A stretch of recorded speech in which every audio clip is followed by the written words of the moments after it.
Hi, I'm Karen, and I'm back here with Kelly here to answer your questions about grief. And this, I think, is a particularly good one. How can we support caregivers to handle their own grief while supporting a child? Yes, it's so important. I think what happens so many times that I've seen, because I work a lot with kids and adults, but so many times they want to prioritize their child. I had a woman call me recently. She's like, but I need to get her in before I get myself in. And I'm like, well, I'm not so sure, right? You both need support. And so I think it's a really important thing that a person who is a caregiver is making sure that they're receiving their support, whether it's from friends and family, whether it's from a grief counselor or grief coach, or whether it's attending their own grief group. Because you can't be there for your child if you're not taking care of yourself. What do they talk about? Like, having to fill up your own cup before Right. you are able to be there for them as well. And I watched from when we did the grief experience book, the podcast, there were several authors that talked about the analogy of the oxygen mask Oh, yeah.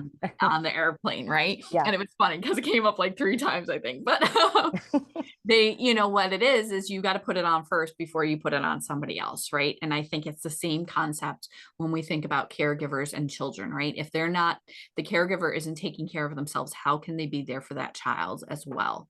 Yeah. And so at first, I think it's about getting their caregivers, their own supports, and then also figuring out what the children need. And I think what happens a lot, especially with maybe teens, is caregivers are afraid to push their child to maybe go to a grief group or a grief counselor, and the child will be like, I don't want to go, and so they don't force them. And I don't know. I think unfortunately, as parents and caregivers, sometimes you have to make a difficult decision and say, you know what, you're going to this grief camp.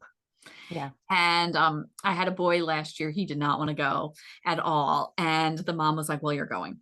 And I was so glad she made that decision. He told me it was going to be a waste of his time.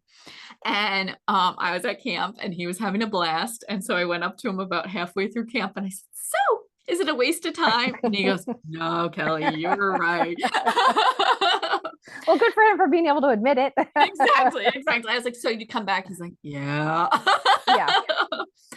But so I think, the caregivers need to take care of themselves. And then they also have to have some information about what it means to parent a grieving child. And, we talked about this off screen about all the topics we could talk about with that. And definitely we'll talk more about that in future videos. But grief does look very different in children.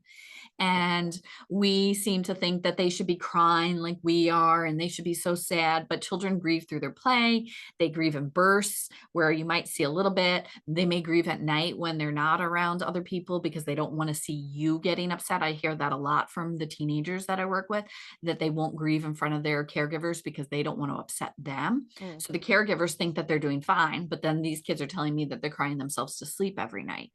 Yeah.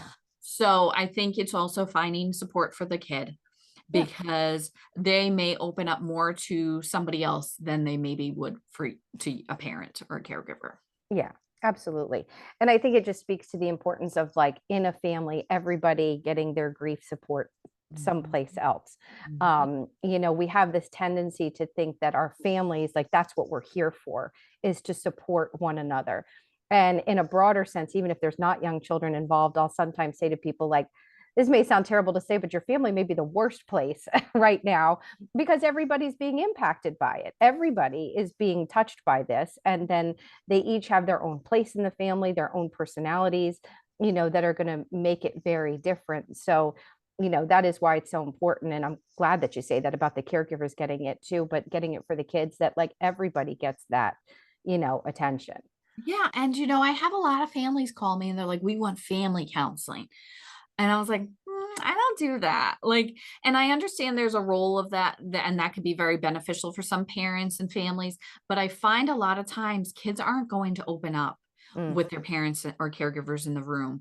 And so I think sometimes, yes, bringing everybody together from time to time can be beneficial, but everybody in that family is going to grieve so differently because of everybody's own unique relationship with that person who died and Yeah, where they're at developmentally and even maybe how they died and what they know. And so sometimes doing only family counseling may not be beneficial because I really don't think that those kids are always going to open up as much as they would on their own or oh, for around sure. other kids.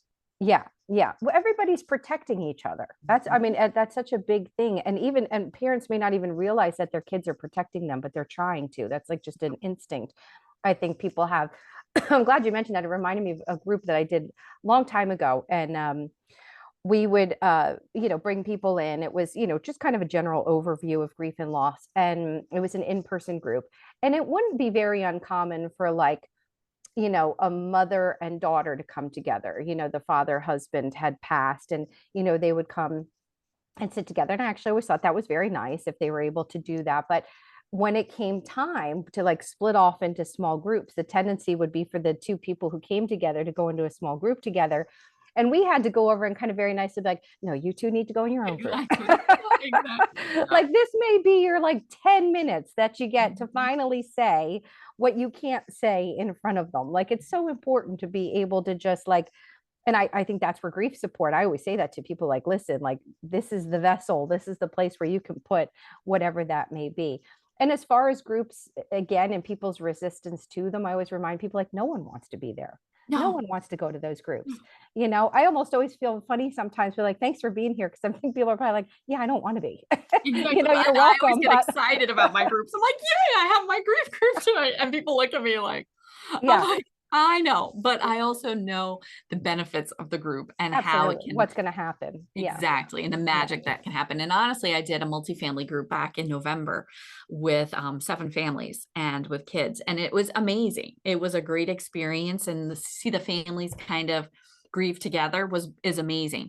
But Yeah. I also think that they needed their separate time as well. And I think if I did that group again, I would find another person to help me and do a part family or parent caregiver section and a kids section, and then bring them back together for certain activities as well. Yeah, that's a great idea. I think that's a great idea. Yeah, I guess it just comes down to knowing that, as we said, each person needs it, that different points in life. As we said, we're going to get into this in other videos about what kind of help is needed at different times in life. And, just being aware of that and letting other people help you through it. Because I think as parents, oftentimes they feel like it's their job to sort of take care of everything and fix everything, make sure everything's okay. But how do you do that when you may be feeling so diminished yourself? Exactly.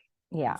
Yeah. So, okay. Well, thank you, Kelly. I appreciate it. Look forward to being back together again for our next question.